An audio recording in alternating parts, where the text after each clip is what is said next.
하나님은 사랑이십니다. 하나님은 저와 여러분을 사랑하시되 우리를 버리지 않으시고 끝까지 사랑하십니다. 오늘도 주님 전에 나온 여러분들 모두에게 하나님의 위로와 평강이 함께 하시기를 축복합니다. 서로 옆에 분과 반갑게 인사 한번 나누시죠. 사랑합니다. 축복합니다. 오늘 은혜 많이 받으십시오. 한 해를 결산하는 11월 마지막 주일이 얼마 남지 않았고 다음 주일은 추수감사절, 그리고 우리가 한 명 영혼 구원을 위해서 기도한 분을 모시고 함께 교회에 와서 예배 드리는 날입니다. 다음 주에는 아무쪼록 여러분들 어떤 분이든지 꼭 한 분 손잡고 교회에 오셔서 함께 예배 드리시기를 바랍니다. 그렇게 하실 수 있지요? 꼭 그렇게 하시기 바랍니다. 여러분, 억지로 나와서 이렇게 한 시간 앉아 있다가 가는 것 같지만 그 영혼을 하나님이 어루만져 주시면 기적이 나타나는 거예요. 꼭 그렇게 하시기를 바랍니다. 또한 다음 주일은 추수감사주일인데, 추수감사절은 교회의 큰 행사 중에 행사죠. 이스라엘 백성들은 장막절, 수장절이라는 이름으로 추수감사절을 지킵니다. 최근에 이르러서 이 추수감사절 절기는 그렇게 생각하는 경향이 많이 있습니다. 교회의 부족한 재정을 채우는 행사처럼 전락해버린 그런 생각도 있습니다만, 우리가 1년 내내 하나님의 은혜 감사해야 하지만 추수감사절이 되면 더욱 하나님의 은혜를 감사하라는 그런 말씀을 함께 나누며 은혜를 받습니다. 그런데 여러분, 우리가 진심으로 내 마음속에 하나님의 은혜를 감사하는 마음으로 추수감사절을 맞이하는지는 한번 생각해 봐야겠습니다. 하나님의 은혜를 진심으로 감사할 수 없는 어려운 상황에 처해 있는 분들도 많거든요. 그런 사실을 우리가 인정하지 않을 수 없습니다. 도대체 가슴으로부터 감사가 나오지 않는데 오히려 나의 이 어려운 상황을 보면 하나님께 감사는커녕 원망과 불평을 늘어놓지 않는 것만 해도 다행이라고 생각할 수도 있는데, 성경에 등장하는 인물들 한번 보십시오. 인간적으로 볼 때 하나님께 감사할 수 없는 그런 형편에 처해 있는 어려운 사람들이 굉장히 많았습니다. 그래서 오늘 저는 구약 성경의 다윗, 그리고 신약 성경에 나오는 바울, 사도 바울 두 사람의 경우를 생각해 보면서 함께 은혜를 나누려고 합니다. 성경에 기록된 바울과 다윗의 삶은 정말 위대한 삶입니다. 이 두 사람은 진심으로 하나님의 은혜에 감사하며 살았습니다. 도대체 어떻게 이 사람들은 감사하며 살 수 있었을까? 먼저 사도 바울의 삶을 한번 살펴보겠습니다. 사도 바울 사도는 우리가 잘 아는 것처럼 세상적인 기준으로 볼 때는 감사할 조건이 1도 없는 사람이었습니다. 우선 사도 바울은 한 가지 사명을 위해서 가정도 포기했습니다. 여러분, 가정이 얼마나 소중한지는 제가 강조할 필요도 없습니다. 가정이 있음으로써 우리가 다시 용기와 희망을 가지고 그렇게 살아가지 않습니까? 평생을 홀로 지낸 어려움을 겪었습니다. 또 세상적으로 출세한 사람도 아닙니다. 그러나 사도 바울, 그는 원래부터 그럴 사람은 아니죠. 원래부터 출세할 수 없었던 사람은 아닙니다. 아니, 오히려 세상적으로 성공할 수 있었던 모든 조건을 다 갖췄던 사람입니다. 로마 시민이었죠. 로마 시민. 로마 시민권은 전 세계에 어디를 가든지 프리패스할 수 있는, 어디 가든지 특권이 있는 신분증입니다. 요즘 시대로 말한다면 미국 시민권이라고 말할 수 있을 거예요. 함부로 다루지 못합니다. 이 사도 바울 시대의 로마 시민권은, 여러분 그 시대의 로마를 배경으로 하는 영화 많이 보셨잖아요. 로마의 시민은 대단한 신분증입니다. 아무도 건드리지 못해요. 총독도 못 건드려요. 이스라엘 총독이 그 베스도나 벨릭스나 이런 총독들이 사도 바울을 재판하지 못했어요. 로마로 가서 황제의 재판을 받았잖아요. 그런 사람이 로마 시민권을 가졌습니다. 바리새인이에요. 최고의 지식인 계층이에요. 또 가말리엘의 문화생입니다. 가말리엘은 당시에 최고의 석학이었어요. 말하자면 박사학위를 몇 개 좀 가지고 있는 사람이에요. 우리나라에서 최고로 쳐주는 고시라고 하면 사법고시, 이제는 그 로스쿨 전문대학원이 생겼지만 사법고시, 외무고시, 행정고시 이런 것들을 어떤 그 출세의 성공의 등용문이라고 할 수 있겠죠.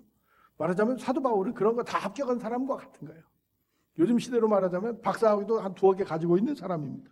이런 사람이 사회적으로 성공이 보장됐던 사람이죠. 그런 그가 예수님을 만나고 나서 그동안에 자기의 자랑으로 여겼던 것들을 배설물처럼 여기고 주님을 따르고 주님을 증거하는 삶에 자신의 전생애를 다 바쳤어요. 그 이후의 삶은 육신적으로 보면 지옥 같은 삶이었습니다. 모든 사람에게 칭찬은커녕 많은 사람들에게 바가지로 욕을 먹는 그런 사람이었어요. 사람들에게 욕먹는 것만큼 가슴 아픈 일이 없죠. 여러분 다른 사람들에게 혹시 비난이나 욕먹어 본 적이 있습니까? 제일 괴로워.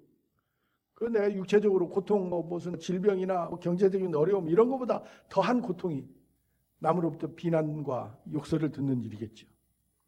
사도 바울에게는 그게 일상이었습니다. 사도 바울은 또 많은 사람들에게 배신을 당했어요. 사도 바울이 설 자리는 한 군데도 없었어요.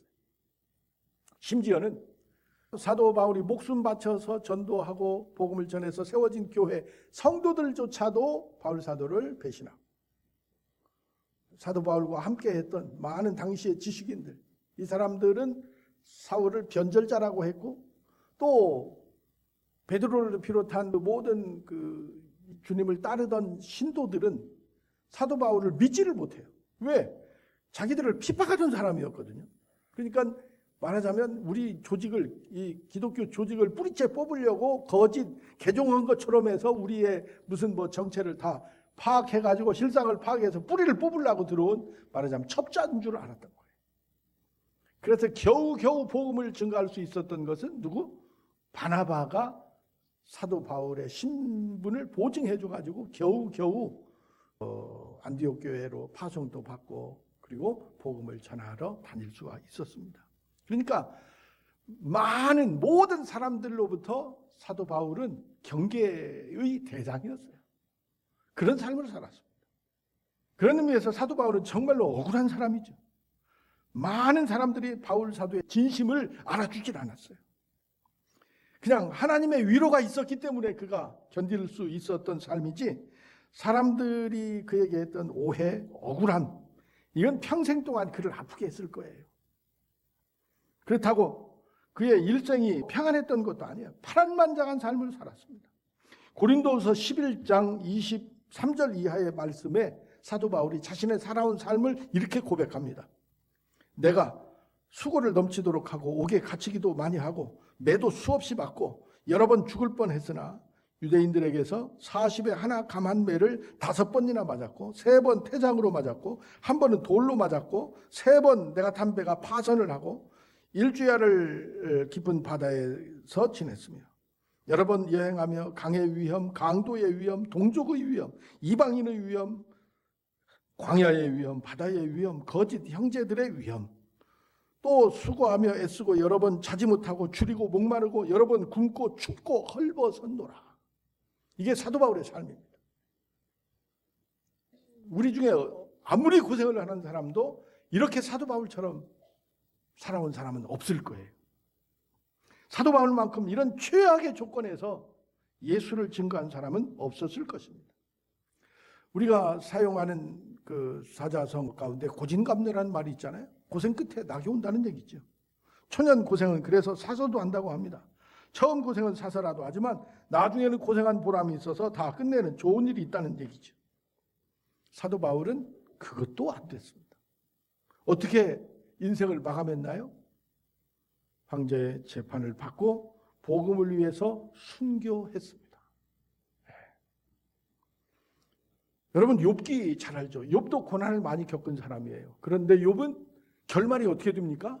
하나님께서 욥의 믿음을 보시고 그를 배로 축복해 주었더라.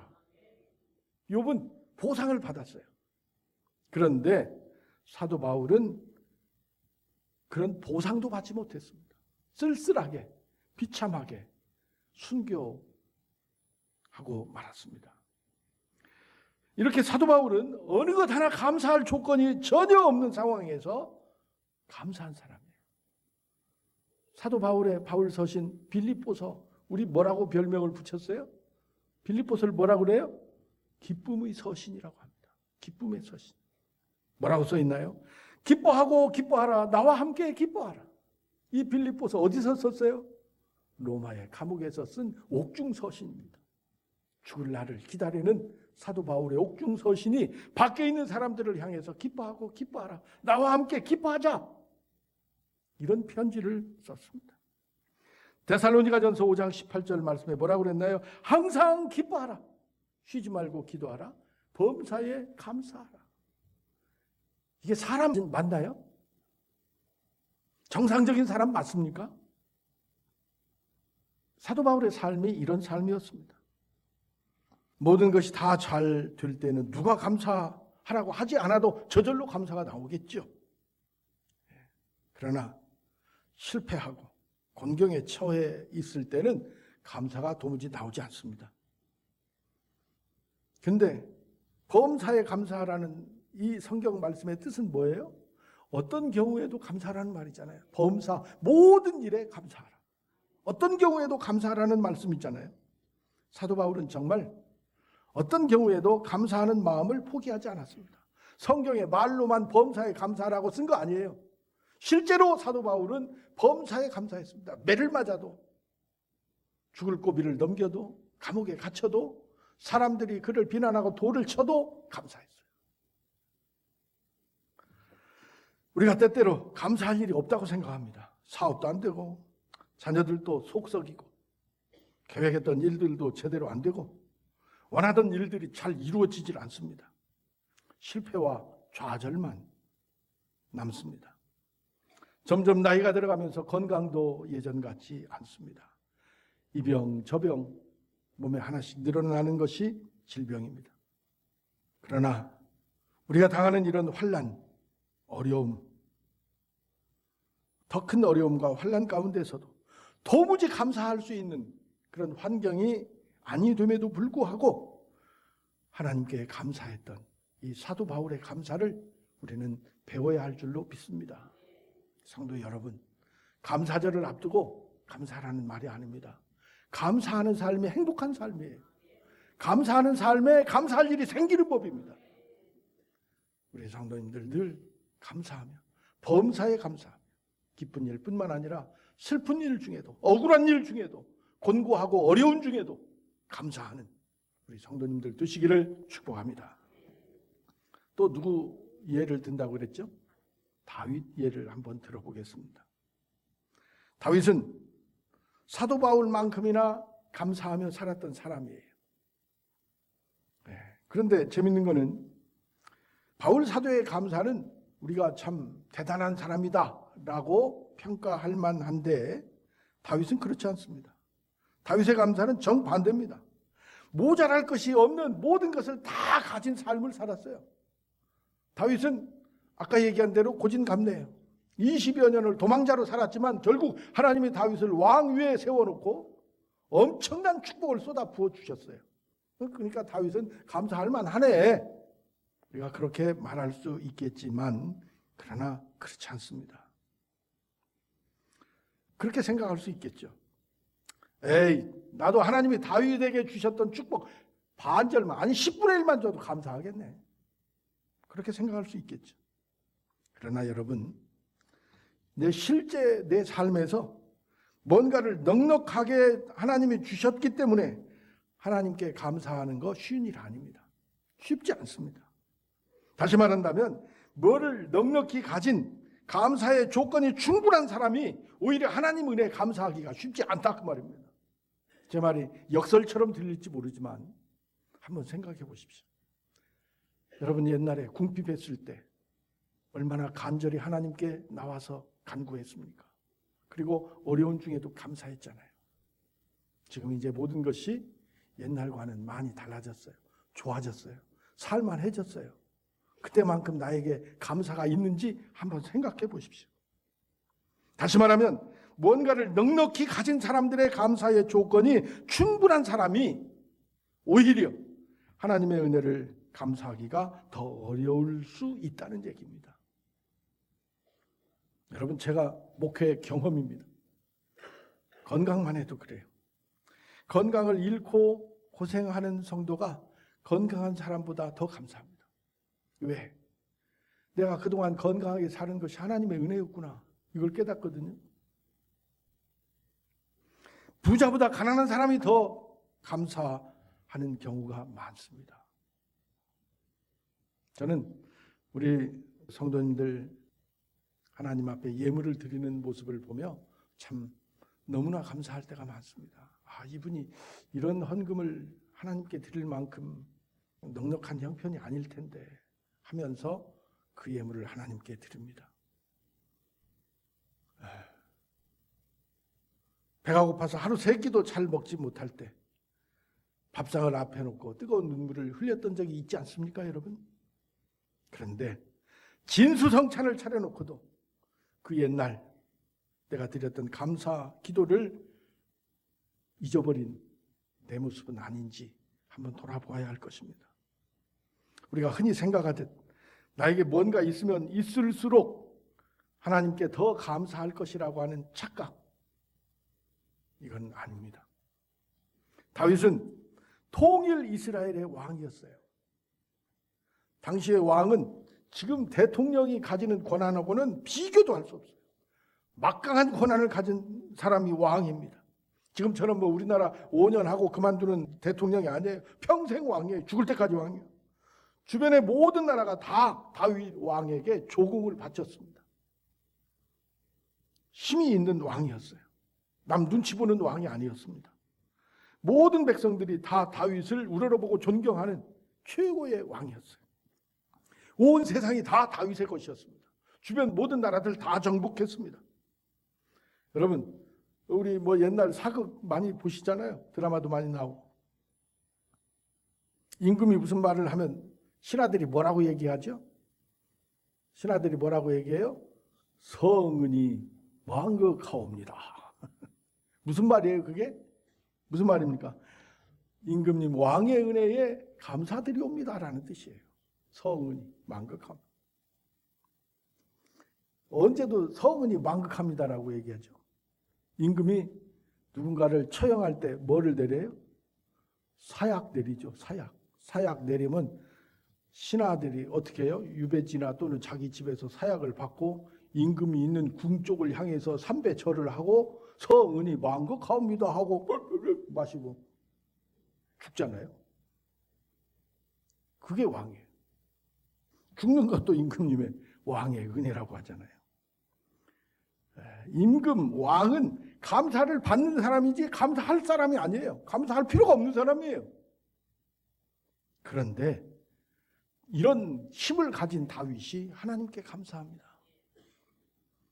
누구에게 감사할 필요가 없는 사람이었지만 다윗은 하나님께 감사하는 사람이었습니다. 오늘 역대상 29장 11절로 13절 말씀, 놀라운 다윗의 고백입니다. 여호와여, 위대하심과 권능과 영광과 승리와 위엄이 다 주님께 속하였습니다. 천지에 있는 것이 다 주의 것입니다. 여호와여, 주권도 주께 속하였사오니 주는 높으시고 만물의 머리가 되시는 분이십니다. 부귀가 주께로 말미암았으며 나의 이 부귀 영화가 주님께로부터 말미암았으며 우리 주는 만물의 주제가 되셔서 그 손에 권세와 능력이 있사오니 모든 사람을 크게 하시고 강하게 하시는 권세가 주의 손에 있나이다. 우리 하나님이여, 이제 우리가 주께 감사하오니 주의 영화로우신 이름을 찬양하나이다. 이게 다윗의 감사입니다. 세상 모든 사람들이 다 입을 모아서 온 천하가 다 다윗의 것이라고 말합니다. 그러나 다윗은 그렇지 않았습니다. 세상적으로 볼 때는 다윗이 누구에게 감사하다고 말할 필요가 없는 사람이에요. 그런데 다윗은 이 감사를 받아야 할 분은 내가 아니라 하나님이십니다 라고 고백하고 있어요. 내가 가지고 있는 이 모든 것들이 내 것이 아니라 하나님의 것이고 하나님이 나에게 주신 것입니다. 보통 사람 같으면 하나님의 은혜라고 깨닫지 못할 상황에서 다윗은 이 모든 것이 하나님의 것임을 알고 하나님께 감사한 사람입니다. 성도 여러분, 우리는 이렇게 생각하지 않습니다. 그것이 문제예요. 내가 지금 가지고 있는 거, 내가 잘나고 내가 똑똑하고 내가 수고해서 땀 흘려서 얻은 거라고 생각합니다. 내가 노력해서 얻은 것으로 생각하고 감사하지 않을 때가 얼마나 많은지 모릅니다. 혹시 나도 그 중에 한 사람인지 모르겠습니다. 내가 뭔가를 이루었기 때문에 특별히 누군가에게 감사할 필요가 없다고 생각하는 사람들, 다윗의 감사를 배워야 합니다. 내가 이 자리에 오른 것은 내가 열심히 땀 흘려서 노력했고 남들보다 잠잘 때 일하고 남들 놀러 다닐 때 일하고 열심히 살아서 여기까지 내가 이루었다고 생각하는 것, 이 생각을 바꿔야 합니다. 오늘 내가 이 자리에 있는 것은 하나님의 은혜입니다. 나 같은 무지랭이가 예수님 주님으로 영접해서 구원받고 하나님의 자녀가 되었고 날마다 하나님의 은혜로 살고 있다고 우리는 고백하며 모든 감사와 영광을 하나님께 돌려야 할 줄로 믿습니다. 사도 바울, 다윗, 그들에게 주어진 조건으로는 도무지 하나님께 감사할 수 없었던 사람입니다. 바울 사도는 아무것도 가지지 않아서 감사할 필요가 없었고 다윗은 모든 것을 다 가졌기 때문에 감사할 필요가 없는 사람이었어요. 사랑하는 성도 여러분, 여러분 중에 하나님 앞에 감사할 조건이 없는 사람이 있습니까? 감사할 조건이 나는 없어, 별로. 아직은 없어. 앞으로는 있을지 몰라도. 그런 마음을 가지신 분은 하나님의 은혜를 감사했던 사도 바울의 감사를 배우시기를 축복합니다. 여러분들 중에 모든 것이 다 내가 이룩하고 내가 취한 것이니 하나님께 특별히 감사할 거 없다고 생각하는 분이 있습니까? 다윗의 감사를 배우시기 바랍니다. 이 귀한 은혜가 오늘 저와 여러분들에게 임하시기를 주의 이름으로 축원합니다.